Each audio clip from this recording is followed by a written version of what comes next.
കായംകുളം നിയമസഭാ നിയോജക മണ്ഡലത്തിലാകെ LDFന് കാര്യമായ വലിയ നേട്ടമുണ്ടാക്കാനായില്ലെങ്കിലും UDF ഭരിച്ചിരുന്ന കണ്ടല്ലൂർ ഗ്രാമപഞ്ചായത്ത് തിരികെയെടുത്തത് നേട്ടമായി. പത്തിയൂരിൽ വൻ മുന്നേറ്റമാണ് LDF നേടിയത്. കായംകുളം നിയമസഭാ നിയോജക മണ്ഡലത്തിൽ LDFന് കാര്യമായ നേട്ടമുണ്ടാക്കാൻ സാധിക്കാതെ പോയെങ്കിലും UDF ഭരണത്തിലായിരുന്ന കണ്ടല്ലൂർ ഗ്രാമപഞ്ചായത്ത് LDF തിരിച്ചുപിടിച്ചത് വലിയ നേട്ടമായി. പത്തിയൂരിൽ മികച്ച നേട്ടം കൈവരിക്കാനായത് എടുത്തു പറയേണ്ടതാണ്. BJP ശക്തമായ സാന്നിധ്യമാകുമെന്ന് പ്രതീക്ഷിച്ച ഗ്രാമപഞ്ചായത്തായിരുന്നു പത്തിയൂർ. എന്നാൽ ഇവിടെ പൂജ്യത്തിലേക്ക് പോയത് BJP കേന്ദ്രങ്ങളെയാകെ ഞെട്ടിച്ചു. മുൻപ് രണ്ടാം സ്ഥാനത്തായിരുന്നു BJP ഇവിടെ.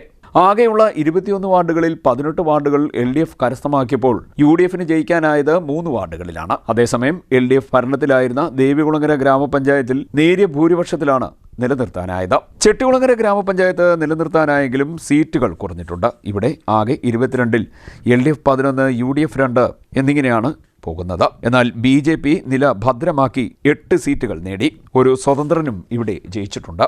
കൃഷ്ണപുരം ഗ്രാമപഞ്ചായത്ത് UDF നിലനിർത്തി. ഇവിടെ ആകെ 18-ൽ UDF 8 വാർഡുകളിൽ വിജയിച്ചപ്പോൾ LDF 5 വാർഡുകളിലാണ് ജയിച്ചത്.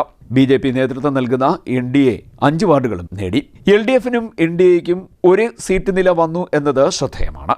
ഭരണിക്കാവ് LDF നിലനിർത്തിയെങ്കിലും NDAയ്ക്ക് അക്കൗണ്ട് തുറക്കാനായത് ശ്രദ്ധേയമാണ്. ആകെ 22 സീറ്റിൽ LDF 14 UDF 7 വിജയിച്ചപ്പോൾ NDAയ്ക്ക് ലഭിച്ചത് ഒരു സീറ്റാണ്. CDNet news, Kayamkulam.